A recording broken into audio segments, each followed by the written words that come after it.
일본 정부가 살상무기 수출 규제를 결국 풀었습니다. 네, 전투기나 호위함, 미사일 같은 공격 무기도 팔 수 있게 된 건데 당장 전쟁 가능 국가로 움직임이 빨라질 수 있다는 우려가 나옵니다. 도쿄 특파원 연결해서 자세한 내용 들어보겠습니다. 이승배 특파원. 네, 도쿄입니다. 네, 일본은 그동안 살상무기 수출이 금지됐었죠. 네, 맞습니다. 하지만 오늘 결정으로 빗장이 완전히 풀렸습니다.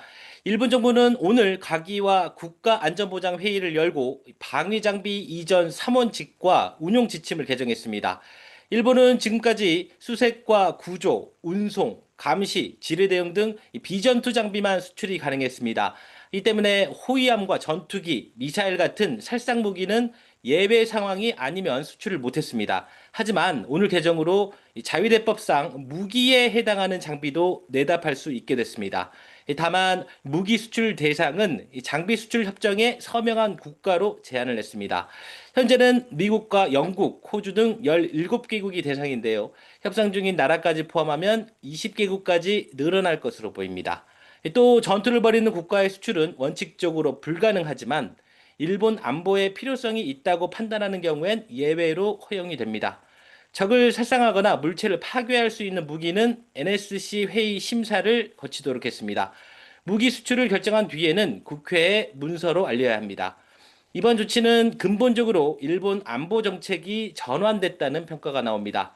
일본은 전쟁 이후에 평화주의에 근거해서 무기 수출을 사실상 금지해 왔기 때문입니다. 반대 측에서는 일본이 살상무기 수출을 허용함으로써 평화국가에서 전쟁 가능 국가로 움직임이 빨라지는 것 아니냐는 우려가 나옵니다. 분쟁을 조장하거나 지역 내 군비 경쟁을 부추길 수 있다는 목소리도 있습니다. 네, 이런 가운데 최근에 중국과 일본 이 두 나라가 군사적 긴장감이 높아지고 있죠. 네, 맞습니다.